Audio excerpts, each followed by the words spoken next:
mucho la invitación a participar en este congreso, agradezco mucho la buena acogida que nos están dando y en concreto agradezco mucho su acogida y sus palabras, señor Intendente. Quiero también agradecer especialmente al doctor Eduardo Bustelo, porque yo creo que él es uno de los del Club de los 1000, que dice a su vez otro amigo nuestro, de los que nos preocupamos por la infancia de una determinada manera.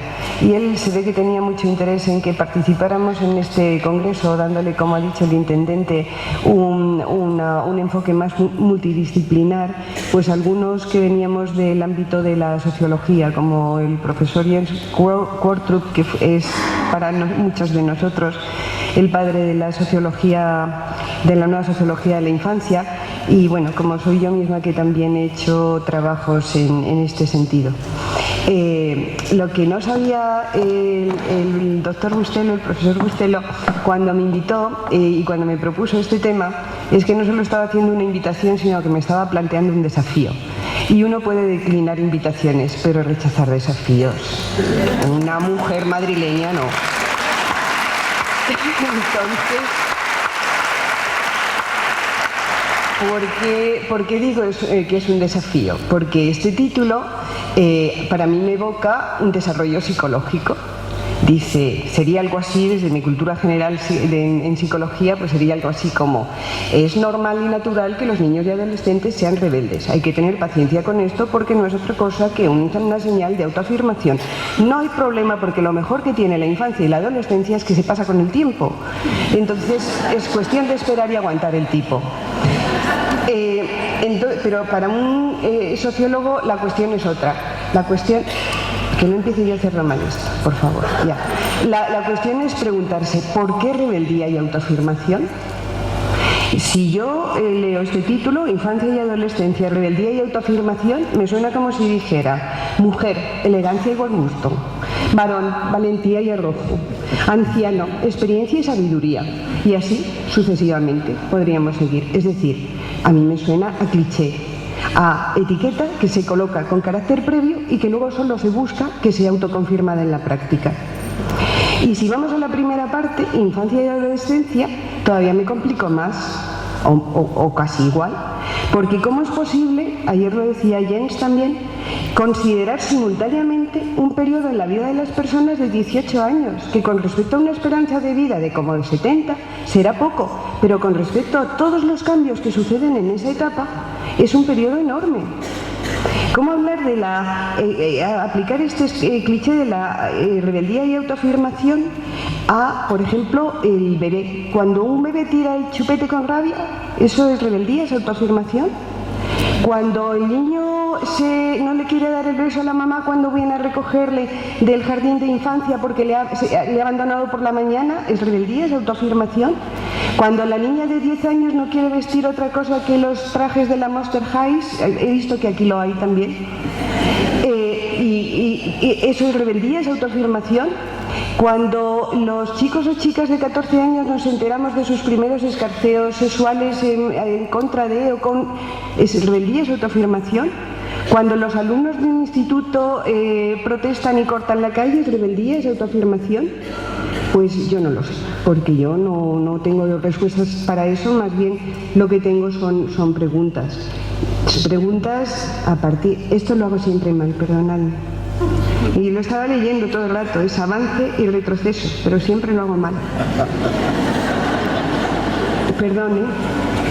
Bueno, pues yo lo que quiero es dar un enfoque sociológico a esta historia. Entonces, lo que voy a hacer es primero poner un marco, no muy largo, breve, porque ya además ayer Jens y Eduardo ya dieron un marco del enfoque sociológico, y que esto nos sirva para luego, a través de una serie de casos que yo he seleccionado, ver si os llevo el pensamiento a todos vosotros, y perdón, estoy utilizando el tú como los maleducados de los españoles, les llevo el pensamiento a todos ustedes a la idea de cómo efectivamente lo que hacemos es, a base de estas etiquetas, construir una imagen de infancia que creamos y recreamos, y que en realidad, más que definir, lo que está haciendo es adelantar conductas esperadas por parte de los niños, niñas y adolescentes. ¿De acuerdo? Ese será el orden de la exposición. Así como breve, como el marco, de alguna manera la sociología se ocupa del estudio de la sociedad. La sociedad, que es un concepto abstracto, pero que en realidad aparece ante nuestros ojos como algo real y sensible y palpable.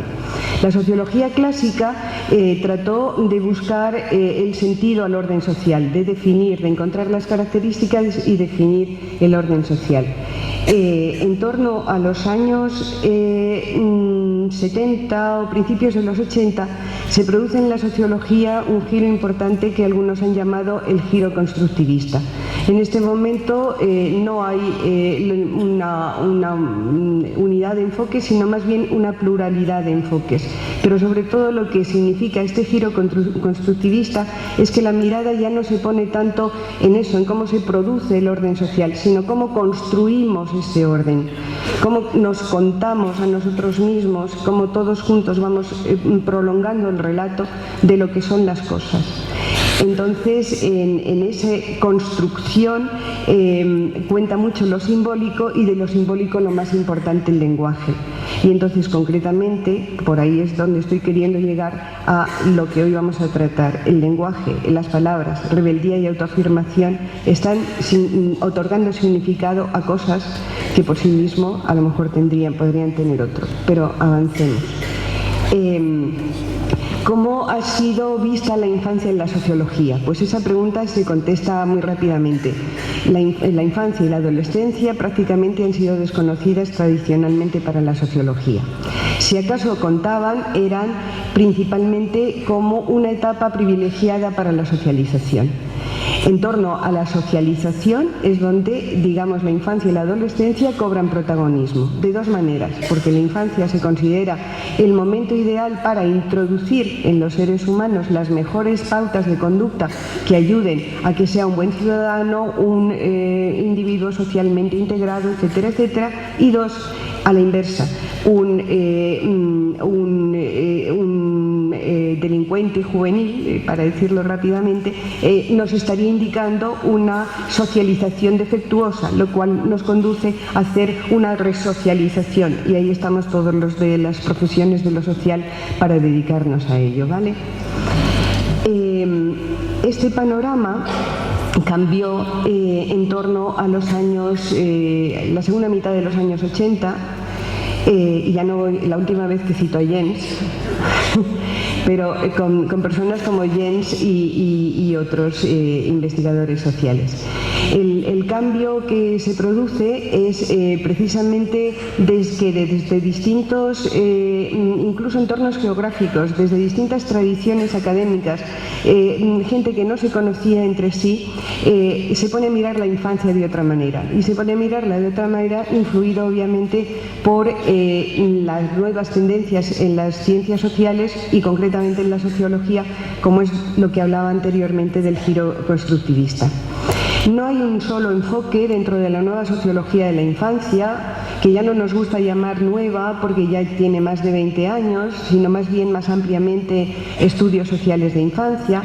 Pero, en fin, en todo caso, no hay una sola tendencia, la de la estructuralista de la que hablábamos ayer. Hay otras tendencias, una precisamente mucho más constructivista, en fondo etnográfico, hay componentes de análisis generacional, hay diferentes enfoques en torno a un nuevo enfoque, una nueva manera de mirar la infancia. Pero en lo que más o menos se puede, no más o menos, en lo que se puede decir que coinciden es en estas dos patas en las que se sustenta, fundamentales. Una, considerar a la infancia como fenómeno social. ¿Qué quiere decir esto? La infancia como hecho relevante para la vida social, porque siempre hay infancia, aunque sus miembros se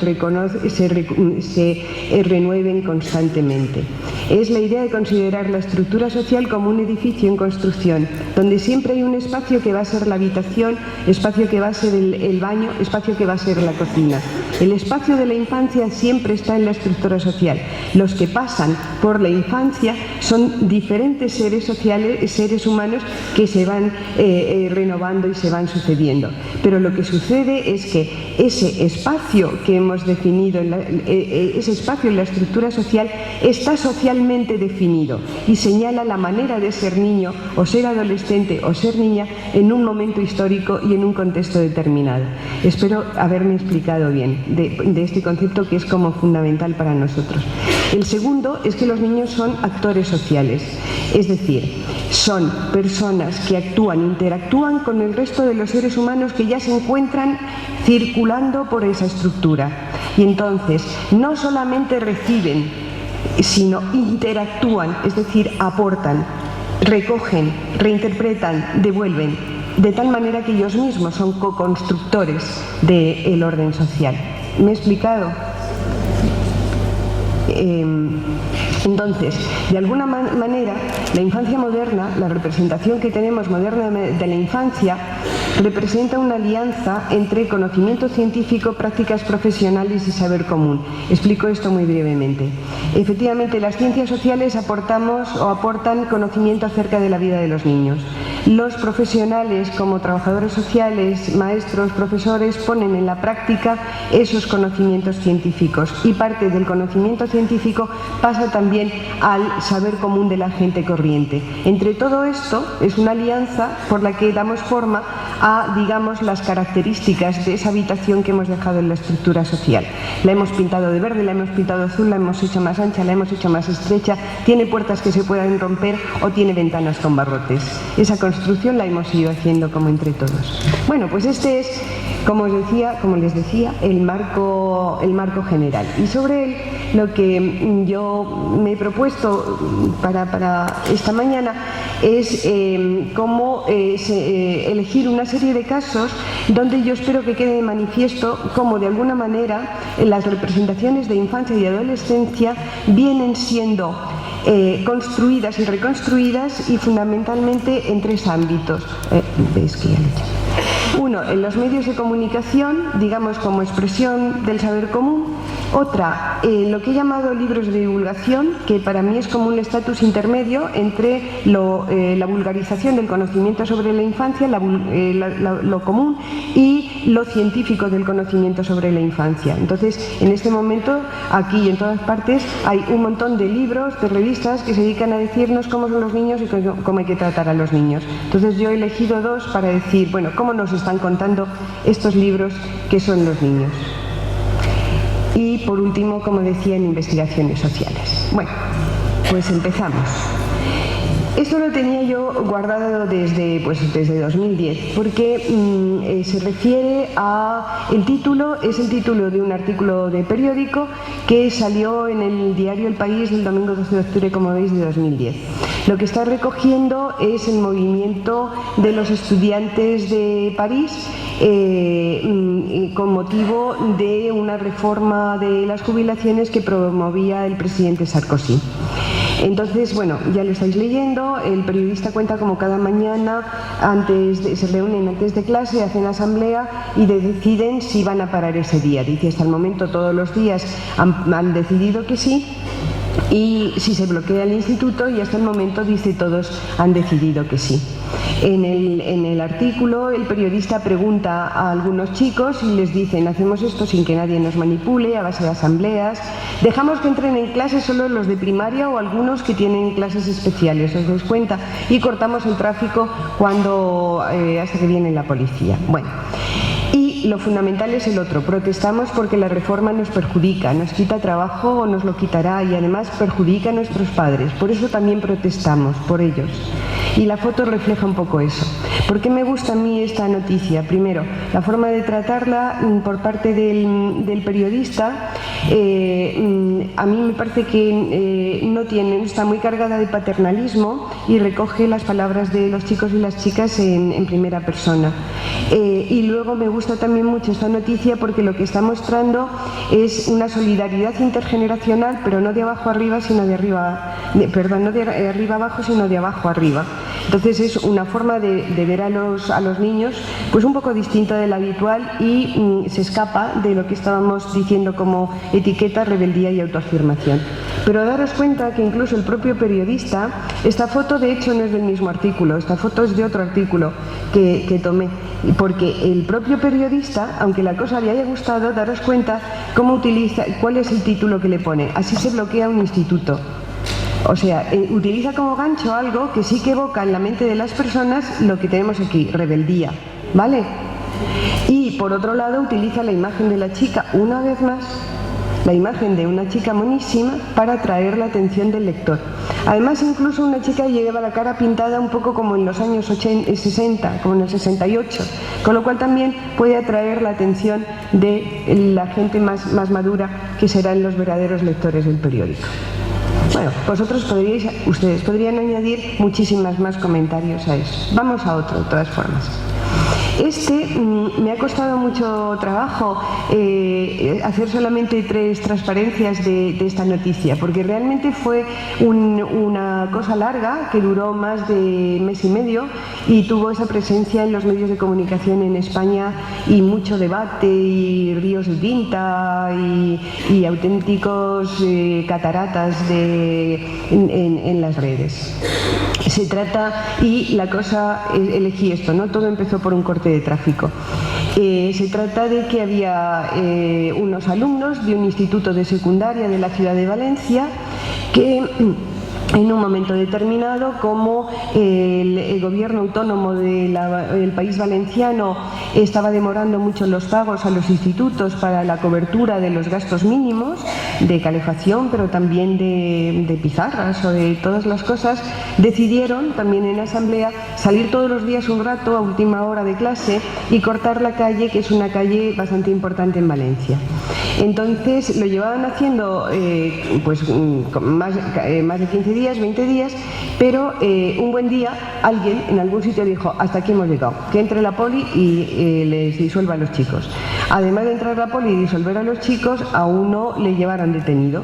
Entonces al día siguiente volvieron los chicos a convocar y volvieron a manifestarse, pero además esta vez protestaban y se fueron a la comisaría de policía, etcétera. La carga fue tremenda, brutal, y entonces hubo muchos chicos heridos. El conflicto, y también mayores. El conflicto duró más de un mes. Veis, he recogido ahí, continuaron varias jornadas, las cargas policiales, las personas heridas y las detenciones de mayores y menores. Lo que se observa cuando se va siguiendo las noticias periodísticas a lo largo del mes y medio es que la causa original del conflicto se va olvidando. Se va difuminando el protagonismo de los chicos. El tema se convierte de un tema de chicos y chicas conscientes de una carencia y defendiendo o queriendo llamar la atención de la población sobre ello, se va convirtiendo en un asunto de orden público y pasa a la arena política y empiezan todo el cruce de acusaciones entre los partidos principales y secundarios y también todo el cruce entre todos los constructores de opinión. Quiero comentar un poco la foto porque entre todas aquellas hubo una intervención del comisario de policía de Valencia que en una rueda de prensa que los periodistas le preguntaron que cuántos efectivos policiales había dedicado y él dijo: oiga, no querrá que le conteste a eso, no le voy a dar información al enemigo. Y sí, fue muy fuerte. Entonces al día siguiente los chicos empezaron a salir de dos maneras: con las manos en alto o bien con libros en la mano, y decían cosas como: estas son nuestras armas. Desde entonces, para que no parezca que estas cosas de los chicos pasan una vez y son cosas de chicos y no vuelven a pasar, en todas las manifestaciones que viene habiendo en España y que ustedes conocerán por los medios de comunicación, es muy frecuente que frente a la policía la gente se coloque así y diga: estas son nuestras armas. Es decir, antes de esto yo no lo había visto. Hay otros gestos en España, ha habido tristes, como por ejemplo lo de las manos blancas cuando los asesinatos de ETA, eso se convirtió en un símbolo. Pues este símbolo de levantar las manos y decir estas son nuestras armas, yo no lo había visto antes de aquí. Es decir, fue algo que crearon los chicos. Bueno, voy a avanzar porque si no el señor intendente se va a poner nervioso, porque me ha dicho que él me lo va a recordar y entonces ya veo yo. Hay una última. En la prensa a los estudiantes se les preguntaba más por cómo habían sufrido la represión policial que por el motivo de su protesta. Realmente apenas eso se encuentra, salvo ya algún artículo que ya hace más referencia hacia la historia. Y entre los adultos se encuentran dos posturas. Una de carácter empático entre los padres y los profesores, y a mí esto no me parece tampoco periférico, porque precisamente los que están más cerca de los niños, niñas y adolescentes son muchas veces las voces menos escuchadas. Es como si la desvaloración de los pequeños se contaminara a los adultos que están en contacto con los pequeños. Entonces este era un sector, el empático, y el otro era la postura crítica, era todo aquello que con dos frases que os diga os imagináis las demás. Aquello de están manipulados, no son todos pequeños, es mentira, sí que tenían calefacción, como que dicen que quieren no sé qué, lo único que quieren es estar de vacaciones, algo habrán hecho para que les detengan, etcétera, etcétera, etcétera. Bueno, el último recorte de prensa que he seleccionado tiene que ver con el tema del trabajo infantil, que es uno de los ejemplos de cómo los niños son más frecuentemente representados en los medios de comunicación. Los medios de comunicación representan a los niños de dos maneras, o bien como víctimas o bien como victimarios. De los niños como victimarios os voy a mostrar después un modelo, y este es uno de los que son característicos de la presentación de niños como víctimas. Desde mi punto de vista, esto no nos acerca a los niños, a los adultos, sino nos separa de ellos. Refuerza la otredad de los niños, lo diferente, lo que no debe ser. ¿De acuerdo? Por ejemplo, con el mismo tema puede haber, pero esta noticia me ha costado mucho más encontrarla, noticias de carácter más positivo. Por ejemplo, escolares y niños trabajadores piden modificar el código del niño. ¿Por qué me interesó esta noticia? Porque me da la sensación de que fijaos que son, digamos, dos segmentos de la población infantil, escolares, que se suelen presentar como opuestos, escolares y niños trabajadores. Y sin embargo actúan conjuntos en defensa de una cosa. A mí me están mostrando, digamos, una conciencia de clase niño.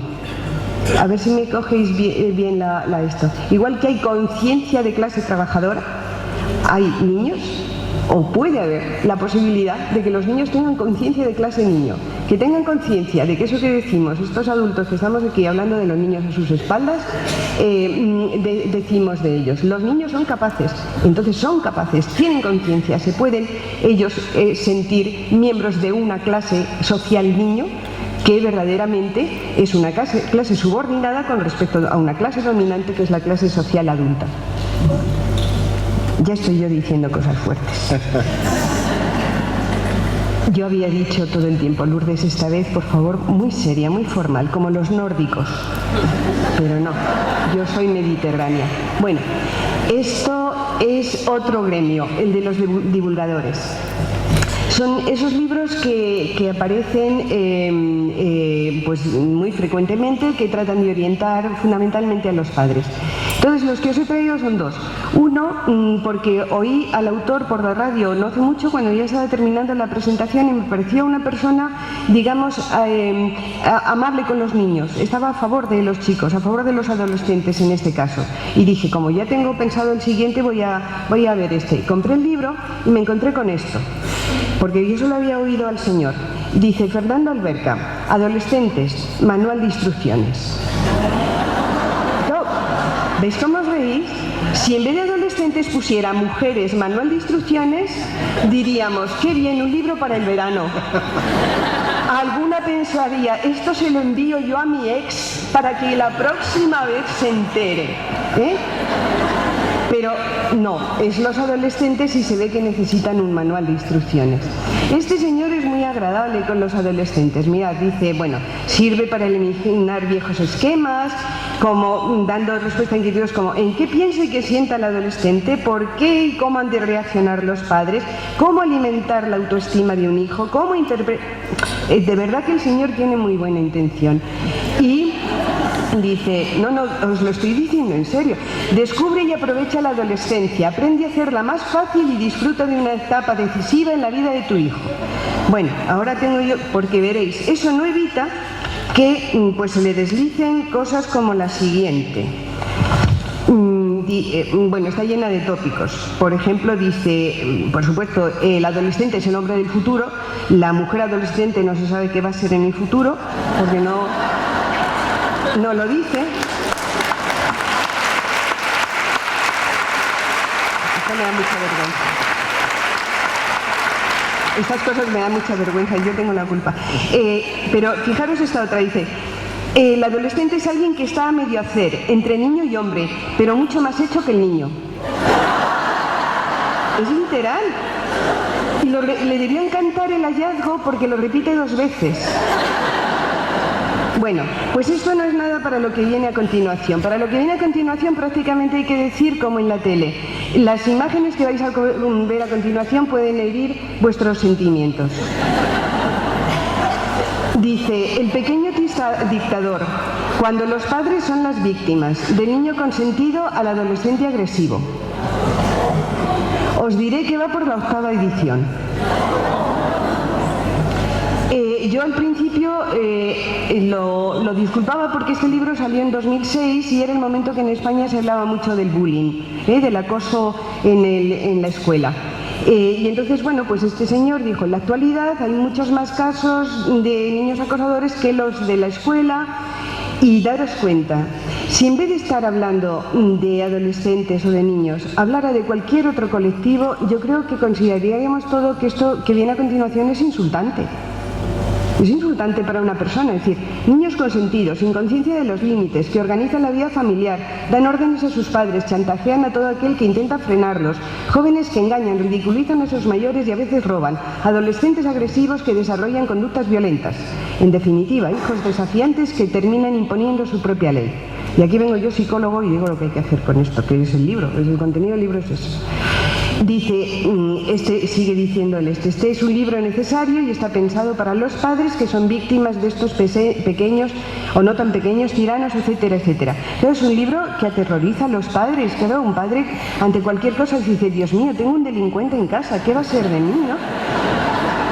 No creáis como en el otro, la cosa no para aquí, porque yo también dije, Lourdes, busca el libro, porque dije, bueno, puede ser una cosa de marketing.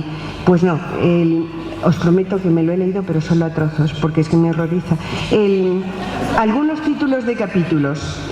Hijos maltratadores, los príncipes de la casa, el imperio de la adolescencia o el depredador en el colegio y en la calle. Bueno, ahora vienen porque, bueno, creo que voy a poder cumplir el horario. Ahora vienen los ejemplos de la investigación social. Es decir, imágenes del niño se pueden construir también desde los profesionales, incluso los que trabajamos en la investigación social, y encantados de habernos conocido porque hacemos una investigación, por ejemplo, como esta. Gracias. Adolescentes cuando cojo carrerilla, no. Adolescentes de hoy, aspiraciones y modelos. Lo publica la Liga Española de la Educación, que además es una organización bastante seria, y la investigadora es esta mujer. Bueno, la metodología fue, primero hicieron entrevistas exploratorias, cualitativas, hicieron grupos de discusión y después aplicaron 1.287 cuestionarios, que no está mal. Se realizó en 2010 a chicos y chicas, como veis, de 14 a 18 años. Y el objetivo era dar cuenta de las percepciones que tienen los adolescentes. Entonces, se utilizaban como preguntas proyectivas. ¿Cuáles tú crees que son los valores de los adolescentes hoy? Pero a la vez, ¿qué es lo que te gustaría ser a ti? Me parece que sí, aquí vienen los resultados. Le salieron de valores: competitividad, irresponsabilidad, hedonismo, banalidad, consumismo, falta de motivación por los estudios, inmediatismo e individualismo, pero también, pero con mucha menos representación, solidaridad, compañerismo y compromiso. Sus aspiraciones, esas sí eran las suyas, porque lo otro era lo que ellos creían que eran los valores de los adolescentes hoy: éxito económico, un buen trabajo, una familia. ¿Qué quiere ser de adulto? Triunfador, trabajador y responsable, o respetuoso, pero menos afectuoso, solidario. Bueno, motivos por los que admiran a algunas personas: la belleza, la apariencia física, el éxito, la fama. Y, sin embargo, la humildad, la generosidad o valentía, veis cómo se queda. Género. Ellas suelen admirar más la responsabilidad, la sinceridad y la humildad. Y ellos suelen admirar más la ambición, el liderazgo, la competitividad. Bueno, veis que está lleno, mirad solo lo del género, está lleno de tópicos. O sea, yo no sé si esto le habría salido a la investigadora en realidad o no, pero seguro que era lo que ella pensaba, y ahí me explica los resultados. Es que no puedo aguantarme al final de lo que os quiero decir para comentar esto, porque, bueno, a nosotros en el grupo al que yo pertenezco nos llamó la atención. Primero nos pareció importante que saliera este estudio, pero al ver los resultados nos llamó mucho la atención porque hacía solo unos meses se había presentado un estudio realizado. Bueno, este es para que se os quede grabado, ¿no? El ranking, ¿no? Ganar mucho dinero, veis cómo va, tener un buen trabajo, formar una buena familia, cómo va descendiendo, ¿vale?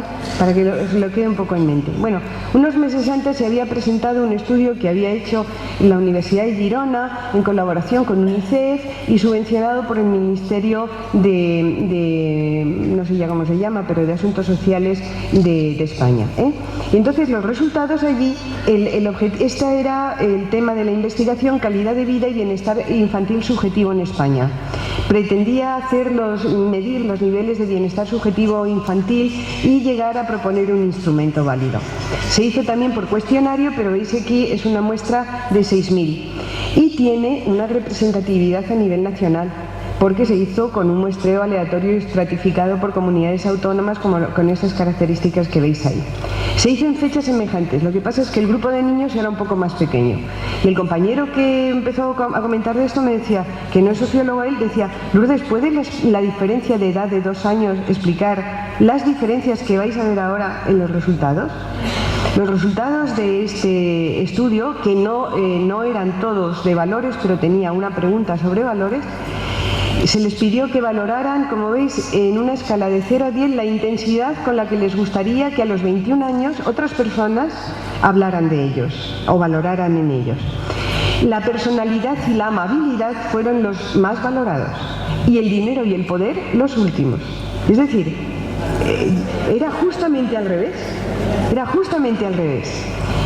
Y se hizo un análisis factorial y salían como 3 tipos de valores señalados: los materialistas, los relacionales y los de aprendizaje.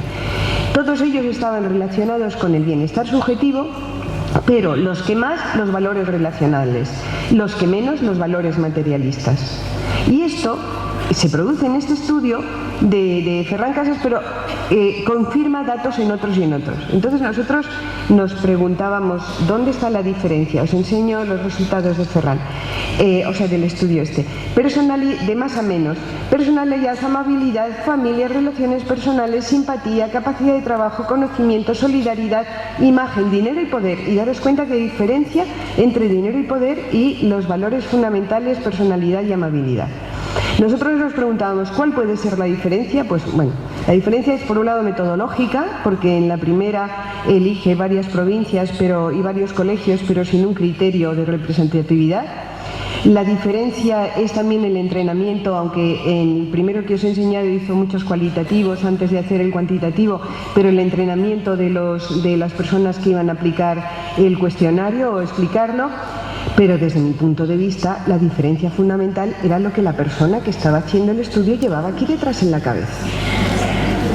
Era la imagen de infancia y adolescencia que ella sostiene y que transmite y traduce, porque si voy para atrás, como ya creo que sé hacerlo, claro, si voy para atrás, los sociólogos aquí presentes creo que nos lo pensaríamos mucho antes de decir como resultado de un cualitativo, que lo que los chicos y chicas han hablado en un cualitativo se traduce en que los valores de los chicos hoy son competitividad y responsabilidad, hedonismo, etcétera, etcétera.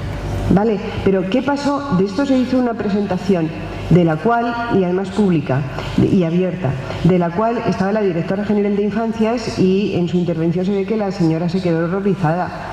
Porque claro, dijo, Dios mío, si estos son los adolescentes ahora, ¿qué vamos a hacer con esto, no? Entonces, ¿veis cómo se puede crear y recrear una imagen negativa de la infancia y la adolescencia sencillamente con instrumentos, comillas, científicos? ¿O cómo se puede verdaderamente con el conocimiento ayudar a cambiar mentalidades? ¿Veis cómo una de las cosas que hay que hacer al aproximarse al conocimiento de la vida de los niños es poner en cuestión los saberes de rutina, lo que se da por hecho acerca de lo que sabemos de los niños? No sé si lo veis, pero yo es una de las cosas que quería mostraros. ¿Y qué viene ahora? Pues muy bien, viene paréntesis. Esto es los ejemplos que os quería mostrar y lo que a mí me parece que podrían ser lecciones aprendidas. Por un lado, la imagen social de la infancia se crea y se recrea en un proceso continuo de producción sobre la realidad. Es que ya no me quiero extender más para ir en tiempo. Como lo veis ahí, como lo he explicado, ya va bueno. Otra idea. Este cambio o esta recreación de la realidad es un proceso no consciente, sino que se produce, digamos, con el roce, con el interactuar unos con otros, ¿vale?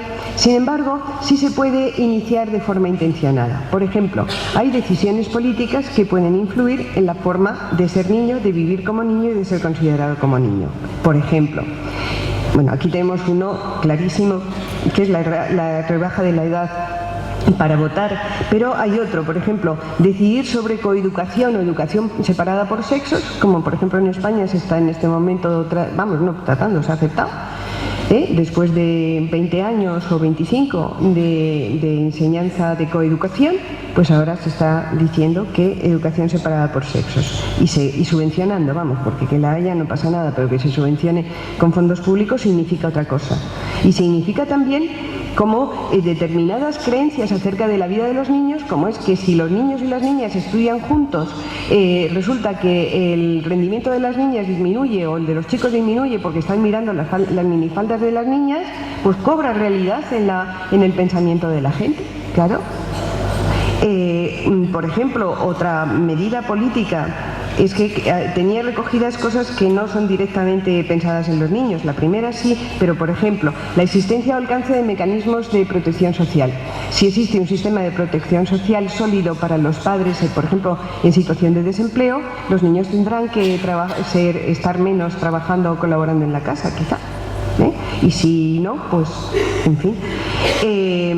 Ausencia de leyes o presencia de leyes que reconocen derechos civiles, por ejemplo, como el divorcio o el matrimonio entre personas del mismo sexo. Son decisiones políticas que no afectan directamente a los niños, pero que sin embargo repercuten en la imagen y en la forma de ser niño. Y concretamente la rebaja de la edad del voto, como la medida que se acaba de tomar en esta provincia y que ya he leído esta mañana y todos vosotros que a nivel del Senado se ha dado como el primer paso, también es una medida política que repercute en la forma de ver y considerar a los niños. Mucho cuidado, tampoco mitifiquemos esto. Eso no significa que a partir de ahora la infancia vaya a estar representada en el nivel político. Significa solamente que hay una franja de personas que sí que pasa a tener la posibilidad de manifestarse con su voto, primera cuestión. Y segunda, que nadie se engañe pensando que los chicos van a votar como tú piensas. Hay estudios internacionales que demuestran que teóricamente se piensa que el pensamiento de los chicos más jóvenes sería más izquierdista. Hay muchos datos internacionales que señalan que en realidad tiene un esquema de comportamiento muy similar al siguiente segmento de población, el de los más jóvenes, y que en suma, el que quiera votará, el que no quiera votará y el que quiera votará lo que le dé la gana, y perdón por la expresión. Eso hay que saberlo muy claro.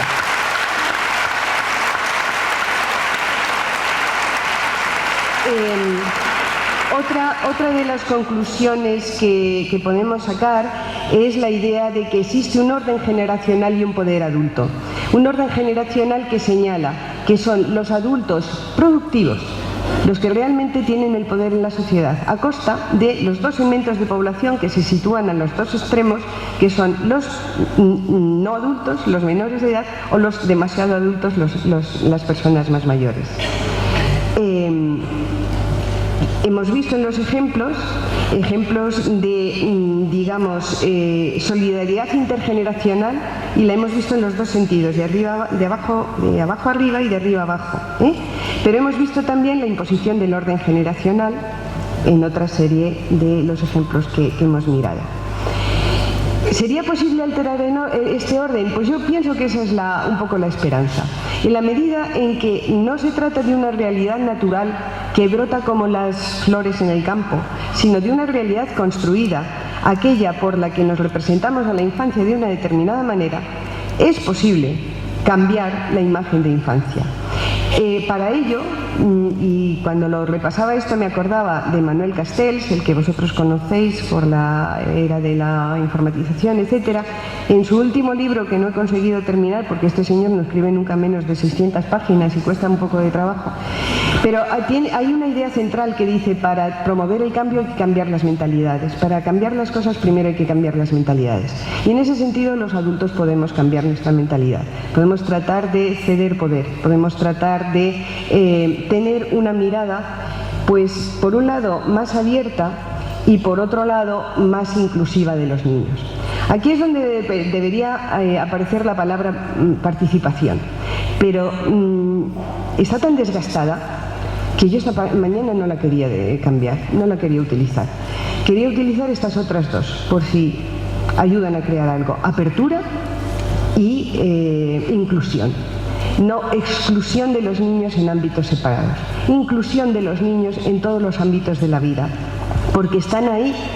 Inclusión en la escuela, inclusión en la familia, inclusión en los congresos de infancia.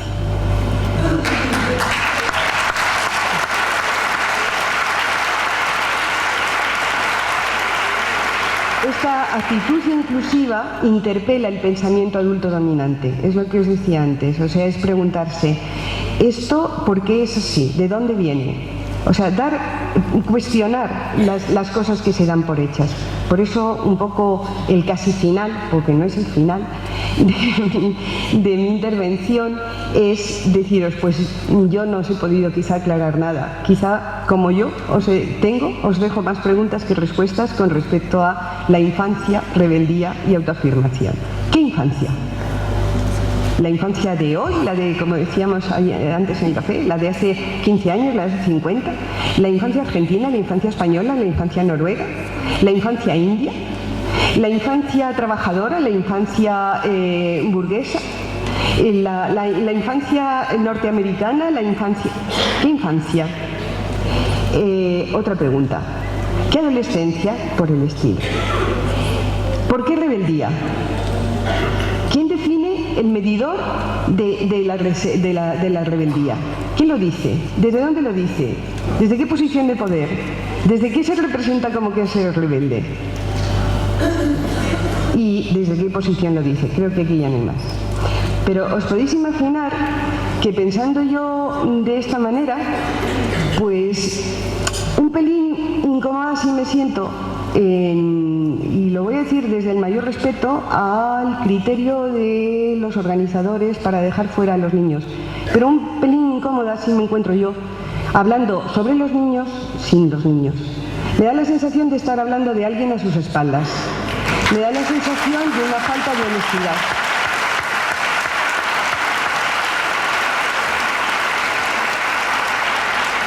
Y como si algo pretende uno ser en la vida y ser honesto, pues lo tiene que decir, desde el respeto. Desde el respeto también, y en este caso el respeto a un grupo de niños que vimos ayer, que se ha estado moviendo por aquí, haciendo algo parecido a lo que han hecho, lo que os he contado de los chicos de Valencia y lo que os he contado de los chicos de París. No sé si era acto de rebeldía, de autoafirmación, pero lo que sí que era, como los de Valencia y como los de París, es decir, estamos aquí y tenemos ideas y las queremos expresar. Y si no nos dejáis hablar, haremos ruido. Y en algún momento nos dejaréis hablar. Me dejaron una carta que han escrito al Congreso, que luego, por supuesto, entregaré a sus responsables, pero igual que he comentado las otras, creo que merece la pena que os diga el contenido y de esto. Se presentan diciendo: nosotros, los niños, niñas y adolescentes trabajadores de Mendoza, Argentina, organizados en una instancia juvenil que tiene por nombre La Veleta y La Antena, con la compañía del Movimiento de Niños, Niñas y Adolescentes de América Latina y además con la presencia fraterna de nuestros hermanos chilenos representantes del movimiento estudiantil, considerando que en el marco del derecho internacional del niño a ser escuchado y oídos, queremos dirigirnos a ustedes para expresarles nuestra indignación por la manera en que no... Bueno, y ahora aquí ya empiezan a describir de qué modo han intentado participar, no lo han conseguido, al final tuvieron una intervención en una mesa y que entonces ayer, dicen al final, producto de nuestra incidencia política, dicen, logramos participar en uno de los espacios donde la voz, la presencia y las ideas de los niños siempre deben estar. Y terminan: queremos exigir que en el próximo Congreso debe existir un equipo organizador que contemple la presencia de los niños, niñas y adolescentes en igualdad de condiciones, en el ánimo de crear un trabajo horizontal con la misma cantidad de niños y de adultos. Para finalizar, reafirmamos nuestro compromiso con el conjunto de las infancias. Aquí la clase social niño, ¿verdad? Hay que seguir marchando hacia una sociedad más justa, más participativa y protagónica, donde interpelemos a los gobiernos del mundo, a los académicos, a los teóricos y a los intelectuales, y a toda la sociedad, que entienda que nuestra lucha exige pasar del paradigma de la protección al paradigma del protagonismo infantil. Se lo daré a los organizadores. Yo también lo aplaudo.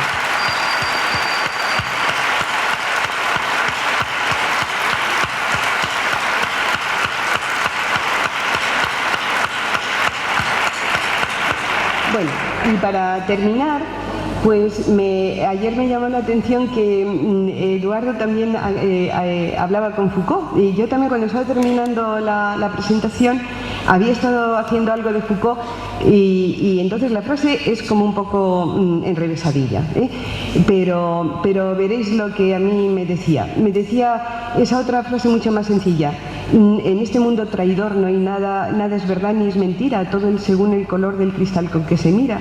Pues según el cristal con el que miremos a los niños y a los adolescentes y a las niñas, así es lo que nos vamos a encontrar. Y entonces, si es posible cambiar el cristal, es posible cambiar la imagen de infancia. Y esa es verdad que es una responsabilidad nuestra como adultos. Muchas gracias.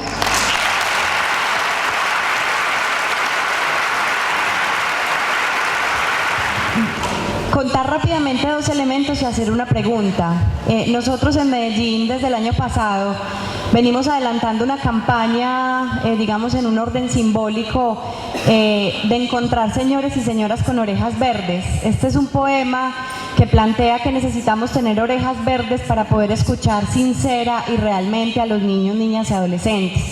Venimos en esa campaña porque pues es muy complejo que realmente seamos capaces de escuchar, entender lo que los niños, niñas y adolescentes todos los días de diferentes formas, incluso no solo con la palabra, nos plantean. Primer elemento. Segundo elemento, comparto plenamente pues todo lo que planteaste, pero digamos la forma como concluyes, y es que, y ahí podría enlazar una primera pregunta, y es: cuando nosotros, adultos y adultas, nos hemos sentado con los niños y las niñas a conceptualizar sobre ellos y ellas.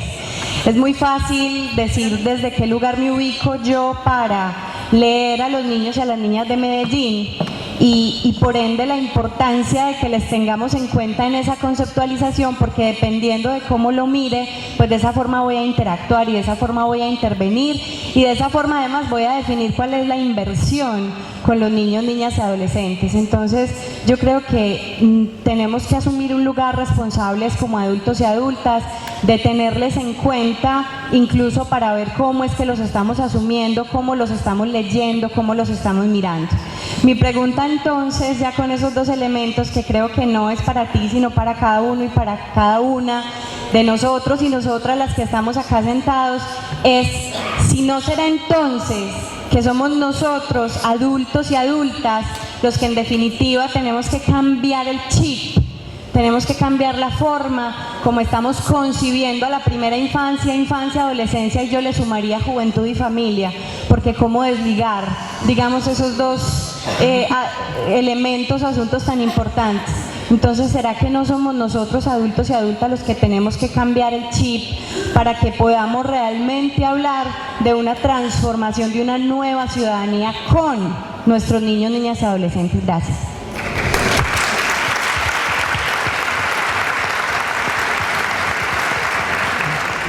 Nosotros nos cuestionamos permanentemente cómo hacemos que en estos espacios donde utilizamos lenguajes técnicos, palabras que tienen grandes significados, podemos incluir a los niños.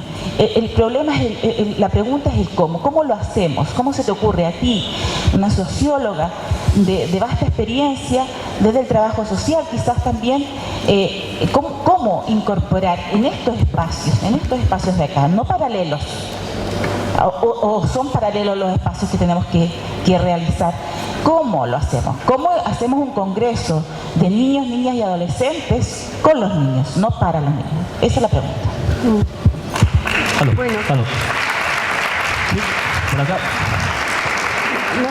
No, acá. Perdona, déjame que conteste porque si no se me puede olvidar. No, yo tampoco pienso que haya ninguna intencionalidad perversa, todo lo contrario. Todo lo que hacemos los mayores, los adultos por los niños, todo está cargado de las mejores intenciones. Y además está legitimado en la Convención de los Derechos del Niño por su superior interés. Ahora, ¿quién define, te devuelvo la pregunta, ¿quién define el interés superior del niño? Todos y cada uno de nosotros. Claro. Entonces, yo no estoy de acuerdo en que haya grandes intelectuales teorizando sobre la participación, todo lo contrario. No hay sobre segmentos de participación. Y concretamente sobre la participación infantil, lo que hay es mucho más, lo voy a decir rápido, palabrería, que verdaderamente investigación seria y teorización seria sobre la participación.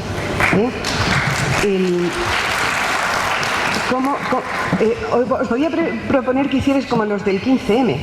Cuando estéis de acuerdo, así, porque entiendo que no me aplaudís a mí, sino que estáis de acuerdo.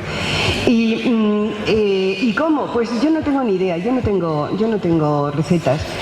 Yo creo que sencillamente hay que escuchar a los niños. Sencillamente, hay que tener confianza. Es que los seres humanos no nos volvemos listos de repente cuando cumplimos 18 años. Es que nacemos, con lo que nacemos, nos vamos armando con más cosas, y según nos vamos armando con más cosas, sabemos hablar de más cosas, nos interesan más cosas.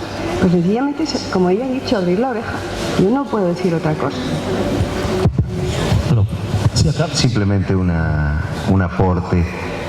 Actualmente, en estos momentos, se está desarrollando también, paralelamente a este 5º Congreso Mundial, un Congreso Nacional del Niño con amplia participación. Lo loable o lo esperable en adelante sería que estos dos congresos se junten. Muchas gracias. Sí, acá yo... Hola. Que siento que hay un modelo para armar y que está muy bien y que se agradece porque invita a seguir pensando. Ahora, me gustó, la parte que más me gustó, sin duda alguna, fue la primera. La primera. Y esa posibilidad de acercamiento, la primera parte de la reflexión y su articulación con esta idea de las voces jóvenes leídas desde otra parte, ¿no? Y esa discusión de contenido de algunas expresiones juveniles, que yo creo que por ahí va una pista muy importante de por dónde tenemos que ver las cosas, y que la comparto y es genial. ¿Cómo se articula eso con las otras partes? Créame que lo voy a seguir pensando y la voy a seguir para saber cómo lo piensa usted. Y en cuanto al tema de la participación, no sé, o sea, yo también entro en contradicciones. Hay que hacer con los adolescentes, hay que hacer con los niños, pero esos cómo hay que definirlos. Hay que pensarlo si es con ellos, si es con ellas, no es de otra manera. Pero sí, también creo que hay que tener cuidado en algunas cosas. La carta que usted leyó, quien haya trabajado con adolescentes y con niños, no es una carta que esté escrita ni en el lenguaje de niños ni en el lenguaje de adolescentes. Entonces, creo que... Perdón, hagamos así, es más. O sea, entonces, creo que con el mismo espíritu crítico con el que usted lo hizo y con esa honestidad intelectual, creo que tenemos que también... ninguna, digamos y con esto cierro, que ninguna pureza tan pura como la que usted leyó deja de ser sospechosa. Gracias.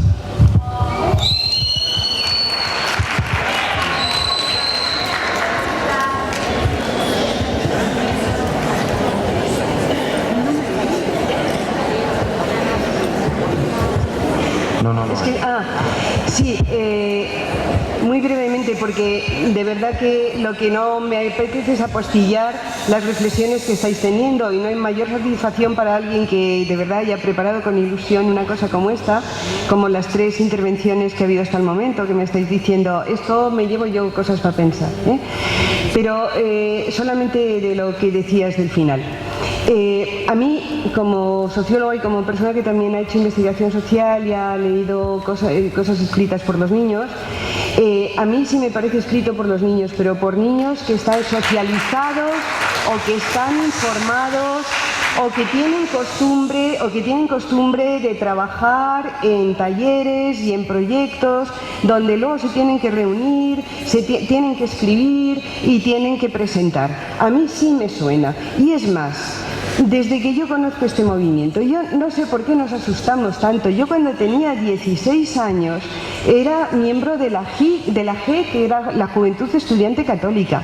Nosotros, como trabajadora social, yo llevé sabidas un montón de cosas de cuando con 16 años trabajaba en la GE, por ejemplo, de llevar grupos, de organizarlos, de escribirlos, o sea, sí, hay una capacitación, claro que sí, para expresarse de una determinada manera. Hay una toma de conciencia y hay una cosa que no es lo mismo decir, haz una redacción sobre el entorno de tu casa, sino una práctica de nos reunimos, pensamos, escribimos, ¿eh? Y entonces, claro, pero ya termino. Es que, fíjate, uno de los cuidados que tengo que tener, y os digo, ahora me dirijo respetuosamente a ti también, porque a lo mejor he sido ahí en la contestación un poco brusca.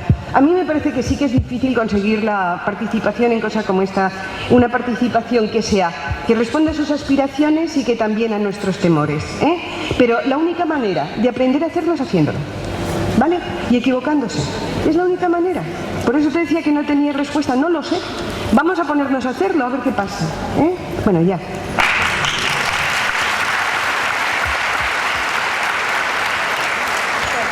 ¿Cómo estás viendo vos que todos los cambios que se están dando a través de la globalización y que está afectando a diferentes países, hoy la Comunidad Europea, Argentina hace rato, cómo crees que la pobreza estructural, la situación de vulnerabilidad social en la que se encuentran muchas poblaciones en Latinoamérica, puede ser afectado? ¿Cómo podría ir modificando esta idea de las iniciativas que intentamos lograr para que los niños participen? Es decir, un parangón con lo que te está pasando a ustedes allá y con lo que nos está pasando aquí en América Latina.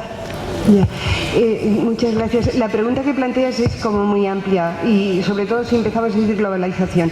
Pero solo se me ocurre como una pista una cosa. Mira, cuando, recientemente presentamos un libro que se llama Ciudadanía y Ciudadanía y Derechos de los Niños. Bueno, y fijaos que llevamos años trabajando con las cosas y yo de repente caí en una cosa como de perogrullo, que trabajando con infancia, pero desde otra perspectiva, te pasa muchas veces, que dices, qué perogrullada.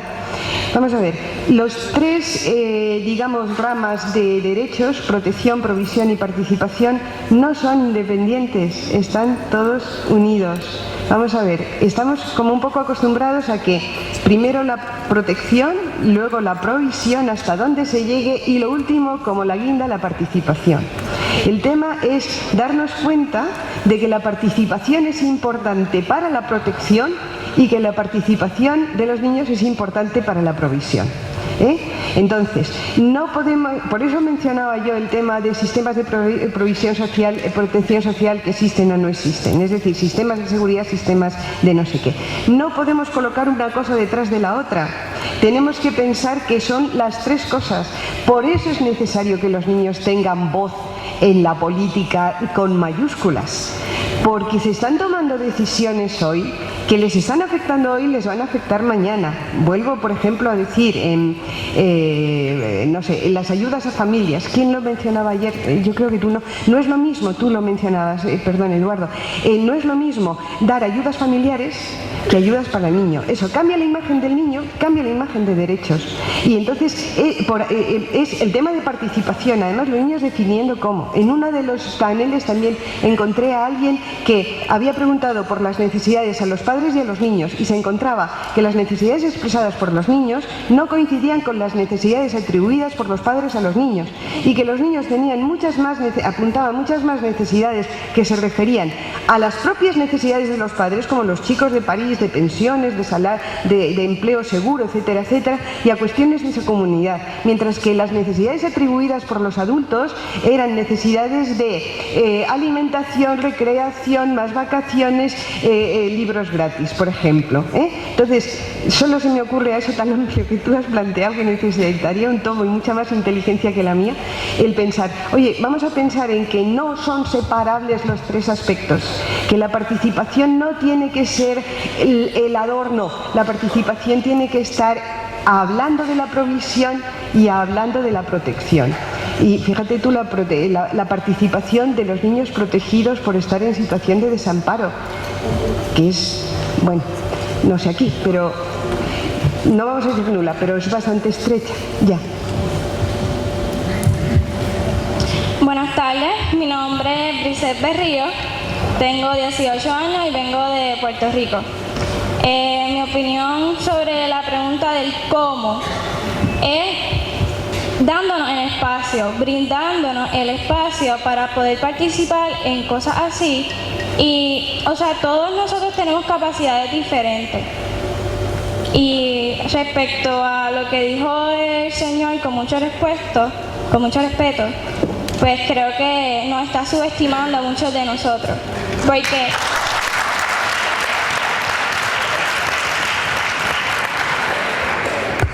como dije anteriormente, no todos somos iguales y no todos tenemos las mismas capacidades. Y creo que un primer paso sería brindarnos el espacio para poder nosotros entonces expresarnos, para que nos escuchen qué es lo que estamos pidiendo, qué necesitamos y así ustedes poder trabajar con ellos. Gracias. Entonces quisiera saber cuál es su perspectiva cuando dice usted que los niños deben ser considerados una clase social.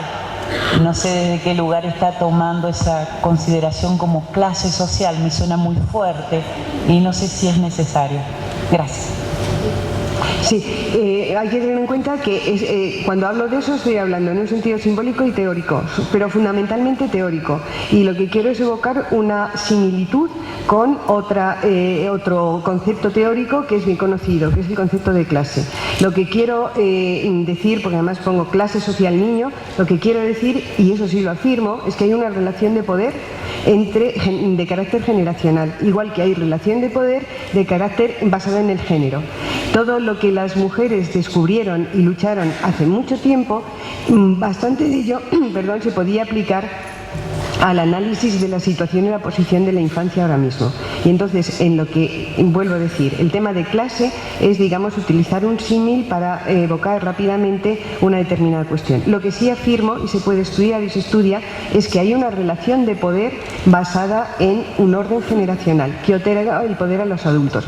Uno puede pensar, es que eso es lo natural porque los niños no saben. Lo que yo como socióloga o como, yo qué sé, me planteo, ¿que los niños no saben? ¿Qué es lo natural? ¿Quién define lo natural? ¿Por qué natural? Esa es la...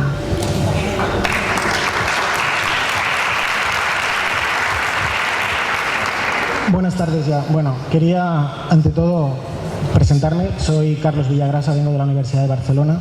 Tuve el honor de presidir el tercer Congreso Mundial que se organizó en el 2007 en Barcelona y presido el Comité Internacional de los Congresos Internacionales por los Derechos de la Infancia y la Adolescencia. El próximo año haremos ya 10 años prácticamente de evolución desde que empezó en Venezuela, en Isla Margarita, en el año 2003, de este movimiento, que es un movimiento sobre todo cívico, asociativo, de todas las personas sensibles e interesadas por los derechos de la infancia y la adolescencia. Yo lo hago de manera independiente desde el ámbito académico, como todos ustedes que están participando en este congreso, que tengo que decir en pro de la organización que es la primera vez que es un congreso totalmente gratuito para todo el mundo. Y eso justifica los problemas que hayamos podido tener de ocupación, de acceso, de aforo en cada uno de los emplazamientos. Y además valorar también la acogida que nos ha dado la ciudad de San Juan, donde todo el mundo está volcado con el Congreso Mundial, desde las tiendas,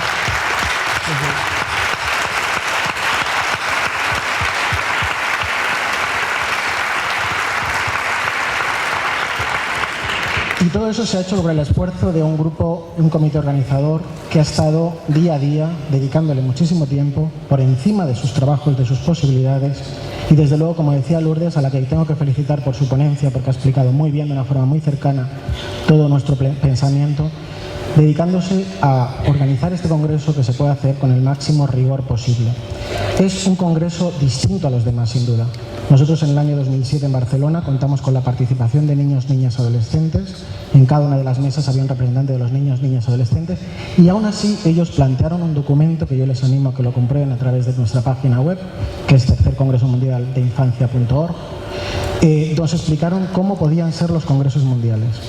Después de casi 10 años, realmente estamos repitiendo los mismos temas, que significa que poco hemos avanzado, poco hemos aprendido en la aplicación de la Convención y cuánto nos queda por hacer. Este congreso por primera vez plantea algo interesante que no se había producido con anterioridad y es también escuchar la voz de la política en temas de infancia. Y esa voz es interesante que también la tengamos en cuenta porque es ejecutora de planes, programas, leyes y actuaciones. Y por tanto, este diálogo en el que participamos no solo académicos, sino personas interesadas en estos temas, pues nos produce una nueva reflexión con sus pros y sus contras, en lo positivo y en lo negativo. Y precisamente de esa masa crítica, como bien ha hecho Lourdes en su ponencia, es cuando podemos seguir construyendo y seguir avanzando. Yo espero que para los próximos congresos mundiales se pueda mantener esta fuerza y podamos seguir avanzando realmente con firmeza hacia la plena realización de los derechos de la infancia que todavía no están reconocidos, cumplidos, no son exigibles en la práctica y precisamente muchos países están en retroceso. Muchas gracias a todos. Y en relación a lo que había comentado el señor de Costa Rica, quería respetuosamente comentarles a todos que tuve la posibilidad, digamos la suerte de participar en el foro donde los niños que le entregaron la carta a usted participaron y puedo dar fe que tienen voz, que tienen esas palabras, que están muy organizados y que me dejaron pensando a mí y a mis compañeras muchísimo en relación a qué nos está pasando, que no podemos darle el lugar que es de ellos, ¿no? Y que en vez de seguir pensando para los niños, hay que hacer con ellos, pensar con ellos. Y la pregunta en realidad es para todos. ¿Por qué nos cuesta tanto darles el lugar que les pertenece? Simplemente eso y agradecerles su ponencia. Un cierto riesgo que nos puede llevar a, digamos, esta entronización del concepto de participación, sino una deconstrucción más crítica, que nos podría llevar a una cierta esencialización de lo que podría ser el campo de la infancia y a una posición que nos puede llevar a una posición de luego de dicotomización, que es por ejemplo la tensión que apareció acá, digamos, que pensar que debe mantenerse cierta cuestión prístina de los niños, que no puede haber tenido contaminación de algún adulto en la redacción de un documento Entonces tener cierta alerta de cómo esas esencializaciones van generando esquemas de pensamiento que luego nos llevan a falsas dicotomías, como por ejemplo pensar que si hubiera, no lo sé, pero si hubiera algún adulto participando en su documento, pasamos a una manipulación y una tergiversación. Y que para mantener la validez política del documento debe haber sido elaborado prístinamente sin ninguna relación con adultos. Y me parece que eso, no, digamos, en términos de construcción política, nos hace retroceder más que avanzar, nada más. Y mi pregunta va dirigida a lo siguiente. En el año 2004 se hace la reforma de familia en mi país, donde las materias de familia y en especial las materias proteccionales se judicializan. Y ahí va en el fondo mi consulta desde su expertise. Yo recuerdo, como soy campesina, que mi abuela resolvía los problemas de la familia o era alguien que tenía alguna investidura dentro de mi grupo y entonces no se llegaba a tribunales. Hoy se llega mucho a tribunales. Mi gente del campo llega sin entender el lenguaje del abogado, el lenguaje de la judicatura. Luego no entiende cuando le separan de sus hijos o no entiende cuando lo mandan a un programa de reparación. Y allí el papel, un poco rescatando las palabras del profesor Bustelo ayer, el papel del abogado es angustiante. Cómo uno representa efectivamente la vida, la fragilidad, las carencias de un niño o de una familia, de un niño que tiene una familia detrás. ¿Qué le parece a usted la judicialización en materia de familia? Como le contaba antes, como asesora del viceconsejero de Servicios Sociales en la Comunidad de Madrid, y se creó el Instituto Madrileño del Menor y la Familia. No, perdón, en aquel momento se llamaba atención a la infancia. Bueno, lo que quiero decir que de lo que yo escribía era que en el año 1987 en España se produjo un proceso de desjudicialización de la protección de la infancia y entonces la toma de decisiones pasó a los entes administrativos. ¿Qué me parecería a mí, no me voy a poner en el caso de Chile que no lo conozco, un retorno a la judicialización del proceso de toma de decisiones sobre la protección de niños y niñas en mi país? Me parecería un retroceso. Ahora, me parece que el que estén en la toma de decisiones en un nivel administrativo mejora la situación de los niños sobre que estuviera en un poder judicial. Carlos, te estoy mirando. No. No. No, porque el fenómeno en el fondo, y ahora miro al profesor Cortuz, el fenómeno en el fondo es un fenómeno de institucionalización, es un fenómeno de enajenación, es un fenómeno de otredad, es un fenómeno de hacer a los niños otros. Y unos otros que desde el paradigma del superior interés del niño, interpretado y manejado por los adultos, puede dar de sí lo que queramos.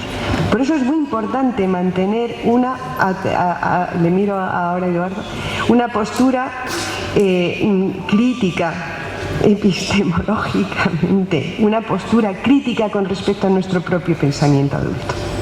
Es fundamental en cualquier campo.